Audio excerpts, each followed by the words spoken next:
새날을 여는 새벽 말씀 나눔입니다.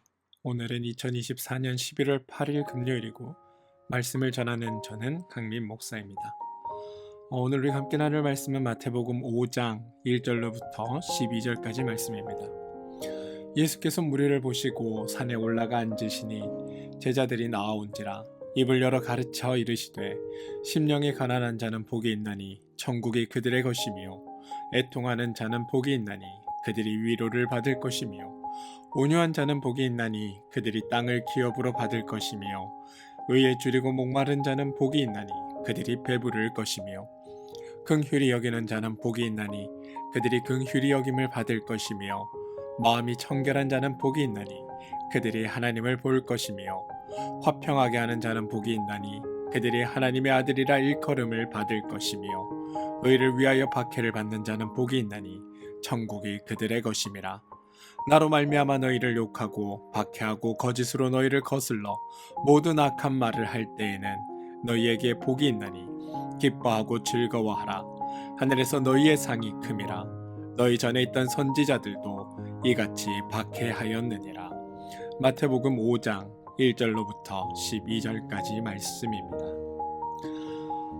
마태복음 5장은 여러분들이 대부분 다 잘 아시는 본문일 겁니다. 흔히 팔복이라고 말을 합니다. 근데 가끔 저에게 질문하시는 분들이 있습니다. 성경을 그래도 한 몇 번씩 읽어보신 분들이 저에게 이런 질문들을 하는데요. 왜 이게 팔복이냐라는 겁니다. 복이 있나니 복이 있나니 복이 있나니 이런 표현이 9번 나오는데 왜 팔복이냐라고 질문하십니다. 사실 이건 크게 중요한 문제도 아니고 크게 신경 쓸 문제도 아니긴 하지만 그래도 그런 궁금증을 가지고 계신 분들에게 설명을 드리자면 우리말 성경에는 복이 있나니 라고 되어 있지만 성경이 원래 쓰여진 헬라어 성경에는 이게 헬라어 원문으로는 마카리오라고 하고 그 뒤에 분사구가 이렇게 포함돼서 수식하는 내용으로 되어 있습니다. 그러한 문장 패턴이 8번이 똑같이 나옵니다. 그리고 맨 마지막 11절은 헬라어 원문의 패턴이 다릅니다. 그래서 동일한 패턴으로 나오는 방식이 8번, 그래서 팔복이라고 부르는 겁니다. 근데 팔복이든 구복이든 아무 상관이 없습니다. 왜냐하면 표현상 8가지나 9가지가 등장하지만 내용상으로는 모두 동일한 내용을 전하고 있기 때문입니다. 사실 오늘 본문 속에서 제가 가장 강조하고 싶은 것은 오늘 본문이 우리에게 있어서 복을 받는 방법이 아니다라고 하는 겁니다. 많은 성도님들이 이 본문을 오해하고 있는 부분들이 있습니다. 본문을 읽고 복을 받기 위해, 은혜 받기 위해, 상급 받기 위해 어떻게 해야 하는가? 여기에 대한 대답이 여기 말씀 가운데 드러나는구나라고 생각한다는 겁니다. 이렇게 해야, 이렇게 살아내야 내가 복을 받는다라고 생각하시는 분들이 있다는 겁니다. 그런데 여러분, 오해입니다. 표현이 심령이 가난한 자는 복이 있나니 또 애통하는 자는 복이 있나니 이렇게 표현이 되어 있기에 이렇게 하면 혹은 저렇게 하면 복을 받을 것이다 라고 쓰여 있기 때문에 꼭 복 받는 방법을 제시하는 것처럼 보이기도 합니다. 그런데 여러분, 본문은 복을 받을 수 있는 방법이나 조건을 제시하는 게 아닙니다. 여러분, 어떤 것이 어떤 일의 조건이 되기 위해서는 전제적으로 해결되어야 할 것이 하나 있습니다. 뭐냐면 제시하는 조건을 제시받는 사람이 해낼 수 있는가, 그 해낼 수 있는 가능성이 있어야 이것이 그 사람에게 있어서 조건으로 작용한다는 겁니다. 아무리 좋은 조건이 주어진다고 해도 그것을 도무지 해낼 수 없는 사람에게는 그건 조건이라고 말할 수 없고 아무 소용없는 일이라고 말할 수 있습니다. 우리는 죄인입니다. 죄인은 죄에 사로잡혀 있고 생각하는 게 죄적인 것들을 생각하게 됩니다. 그래서 할 줄 아는 게 죄고 꿈꾸고 소망하는 것들이 사실은 죄이며 죄 외에는 아무것도 할 수 없는 게 죄인들의 현실입니다. 그런 죄인에게 어떤 하나님의 역사, 어떤 선하심의 역사, 어떤 빛의 역사를 해야 한다라고 얘기한다면 죄인들은 도무지 그 일을 스스로 해낼 수 없게 됩니다. 불가능한 자에게 조건을 제시하는 것, 이건 상대방을 우롱하는 겁니다. 그런데 하나님은 그렇게 일하지 않으십니다. 죄밖에 생각할 줄 모르는 이들에게 갑자기 빛으로 나오라, 선한 것들을 생각하라고 하면 그 생각이 이루어지지 않을 뿐더러 도무지 할 수 없는 일을 요청하는 것과 마찬가지라는 겁니다. 가령 7살짜리 아이에게 고등학교 수학 문제를 주며 풀어봐라 라고 얘기하는 것과 똑같은 거라는 겁니다. 하나님은 그렇게 일하지 않으십니다. 할 수 없는 인간에게 해내라고 하면 그건 조롱입니다. 하나님은 죄에 사로잡혀 죄밖에 할 수 없는 인간을 보시고 안타까워하시고 민망히 여기시고 불쌍히 여기십니다. 우리 그리스도는 방법을 제시하러 오는 분이 아닙니다. 우리 그리스도는 문제를 해결하러 오시는 분입니다. 방법만 제안하고 끝이라면, 그래서 내가 해야만 한다면 우리는 예수님을 구세주라고 인정할 필요도 없고 우리가 예수님을 구주로 믿어야 할 필요도 없습니다. 이것이 조건이 될 수 없는 또 다른 이유가 있다면, 만약 이게 조건이라면 우리는 큰 혼란에 빠지게 됩니다. 조건이면 조건을 달성했느냐, 조건을 달성하지 못했느냐가 판가름 나야 합니다.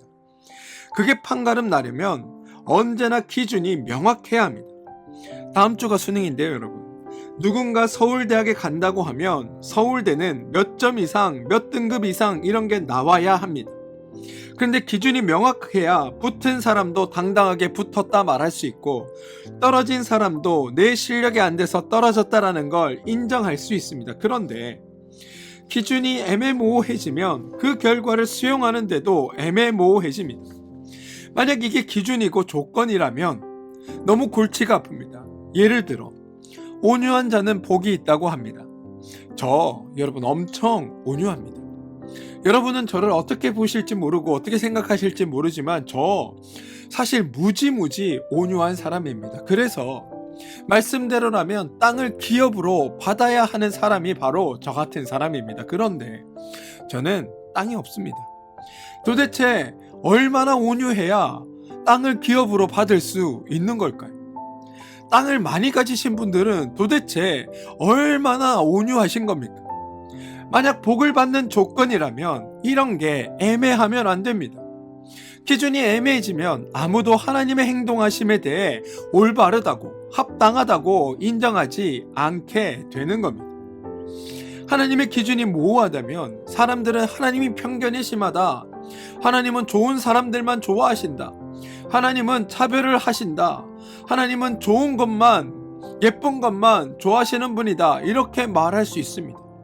또 그렇게 말하기 시작한다면 어느 누구도 하나님을 우리의 주권자로 인정하지 않을 뿐더러 하나님이 우리 주인 되신다라는 이 고백 앞에 반감을 가질 사람들이 훨씬 더 많아질 겁니다.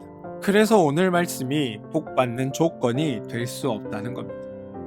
복받는 조건이 될 수 없는 또 다른 이유 한 가지가 더 있습니다. 뭐냐면 결과가 이미 나와 있다라는 사실입니다. 여러분, 조건이라고 하는 것은 결과가 아직 이루어지지 않은 겁니다. 그 결과가 미래형으로 남아있는 겁니다. 뭐뭐 하면 뭐뭐 하겠다입니다. 그래서 조건을 달성하면 그때서야 결과가 오는 겁니다. 조건이 달성되지 않으면 결과는 오지 않습니다. 그래야 조건입니다. 그래서 만약 이미 결과가 이루어지고 완성되어 있고 성취되어 있다면 조건이 될 수 없습니다. 예를 들어 3절입니다. 심령이 가난한 자는 복이 있나니 천국이 그들의 것임이요 라고 되어 있습니다. 그런데 여러분, 적어도 마태복음은 하나님의 나라가, 천국이 이미 임했다라고 증언합니다. 다시 말해 천국이 왔다라는 겁니다. 심령이 가난해져야 천국이 와야 되는데 이미 하나님 나라가 왔습니다. 심령이 가난해져야 천국에 들어가는 게 아니라는 겁니다. 4절, 애통하는 자는 복이 있나니 그들이 위로를 받을 것이며. 여러분, 저와 여러분은 이미 하나님 보시기에 불쌍한 자들이었습니다. 그래서 주님이 오실 수밖에 없었고 그분은 오셔서 우리를 구원하시며 위로하셨습니다. 뿐만 아니라 하나님 보시기에 우리가 불쌍해 보이는 이유마저도 하나님은 예수님을 보내심으로 말미암아 완전히 해결하셨습니다. 그래서 우리는 하나님에 의해 더 이상 불쌍한 자들이 아니며 예수 그리스도가 오셨다는 그 사실만으로 우리의 문제가 해결되었고 우리는 위로받은 자가 된 겁니다. 그런데 말씀은 애통하는 자는 복이 있나니 그들이 위로를 받을 것이다 라고 이야기하고 있다는 겁니다. 이건 앞뒤가 맞지 않습니다. 9절, 그들이 하나님의 아들이라 일컬음을 받을 것이며. 여러분, 이미 우리는 하나님의 자녀 아닙니까? 말씀을 듣는 여러분 중에 하나님의 자녀 아닌 분이 계십니까? 우리는 모두 다 그리스도 된 예수로 말미암아 하나님의 자녀가 되었습니다. 물론 예수님 당시 5장 1절대로 예수님께서 산에 올라가셔서 제자들이 나와왔고, 그때 예수님의 말씀이 직접 선포되는 그 자리에서 예수님의 말씀을 듣던 사람들에게는 이 말씀이 미래형일 겁니다. 그런데 여러분, 그것도 조건이 아닌 것이, 너희들의 행위 여하에 따라, 너희들이 나를 받아들이고 받아들이지 않고에 따라, 너희들이 나에게 대하는 것에 따라 너희들에게 이런 결과들이 임할 것이다 라고 주님이 말씀한 것이 아닙니다. 주님은 내가 너희를 그런 존재로 만들어 놓겠다, 나의 사역의 결과, 예수 그리스도의 사역의 결과에 따라 그런 일들이 너희에게 주어질 것이다 라고 말씀하고 계시다는 겁니다.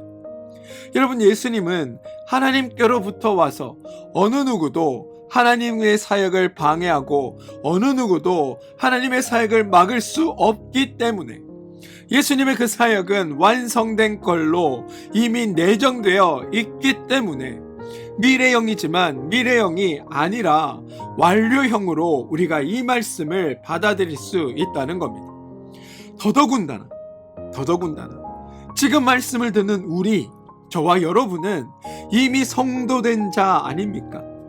이미 말씀에 따라 천국을 소유한 자 아닙니까? 하나님의 자녀된 자 아닙니까?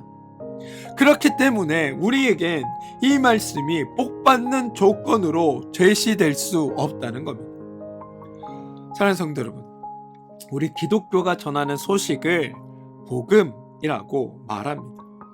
좋은 소식이라는 뜻이고 기쁜 소식이라고 말합니다. 왜 복음이라고 말할까요? 사람들이 방법을 모를 때 방법을 알려주기 때문일까요? 길을 모를 때 이 길로 가라고 길을 제시해주기 때문일까요? 그렇지 않습니다. 우리 기독교의 소식을 복음이라고 하는 이유는 그런 내용이 있는 줄도 몰랐고, 그것들을 어떻게 내가 얻어야 하는 줄도 몰랐고, 그것이 나에게 이루어지기를 내가 바라지도 원하지도 꿈꾸지도 않았을 때에 우리가 바랄 수 있는 것보다 더 좋은 것으로, 더 완벽한 것으로, 더 빨리, 더 온전하고 더 완전하게 우리 가운데 결과를 성취하여 수여하셨기 때문에 그것을 우리는 복음이라고 부르는 겁니다. 다시 말해, 내가 무언가를 해서 내가 얻어내고자 하는 것이 아니라 하나님께서 미리 나의 어려움과 미리 나의 문제를 아시고 그것 가운데 역사하셔서 그 문제를 해결해 주심으로 말미암아 내가 아무런 수고도 들이지 않고 그 결과를 얻게 되었기 때문에 나에게 있어서는 기쁜 소식이고 나에게 있어서는 복음이라고 말한다는 겁니다. 하나님께서 다 완성하시고 하나님께서 다 성취하시고 너는 이런 존재가 되었다라고 그 결과를 우리에게 선포해 주는 것이기 때문에 우리가 그것을 복음이라고 하는 것이고, 오늘 마태복음 5장도 그런 관점에서 우리에게 선포되고 있는 겁니다. 사랑하는 성도 여러분, 세상이 꿈과 비전을 제시할 때 우리 기독교는 그 꿈과 비전의 성취와 완성을 우리에게 선포합니다. 그래서 기독교가 복음인 겁니다. 저는 이 사실에 여러분들이 주목하시게 되길 소망합니다. 그리고 이 사실로 말미암아 여러분들이 힘을 얻으시길 소망합니다. 무언가 굉장히 노력하고 있어서 무언가를 내가 쟁취하는 것이 아니라 하나님의 일하심이 하나님의 그 긍휼히 여기심이, 하나님이 사랑하심이, 하나님의 은혜 베푸심이, 하나님의 성실하심이, 하나님의 수고하심이 우리로 하여금 하나님의 자녀를 만들었고, 우리로 하여금 가장 복된 것을 주셨으며, 우리로 하여금 하나님의 은혜 안에 살아가는 존재가 되게 하나님이 만드셨다. 그게 우리에게 주어졌다. 그러니 우리는 하나님이 이루시고 완성하신 것들을 기억하고 깨닫고 발견하고 알아가면서 하나님 안에서 참으로 복된 자로서, 복받은 자로서 하나님의 은혜 가운데 머물며 살아가는 존재가 되어야겠다. 그게 복음을 듣는 우리의 마음가짐이어야 한다는 겁니다. 될 것이다가 아니라 이미 이루셨다. 이루어질 것이다가 아니라 이미 완성하셨다. 저는 이 사실을 여러분들이 믿으시고 그것으로 말미암아 힘과 용기를 얻어 소망과 기대의 삶을 살아가는 여러분들 되시길 주님의 이름으로 축원드리겠습니다. 함께 기도합니다.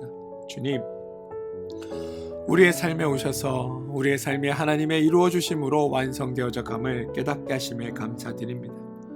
우리는 복음의 사람들입니다. 복을 받는 조건을 전해받은 사람들이 아니라 복 주시겠다는, 우리를 복되게 하시겠다는 하나님의 선언을 듣고 그 선언을 성취한 자들이 우리입니다. 하나님, 이 사실을 우리가 기억하게 하시고 하나님이 이루신 놀라운 일들 앞에 감사하고 감탄하며 살아가는 우리 모두가 되게 하여 주시옵소서. 예수님의 이름으로 기도합니다. 아멘.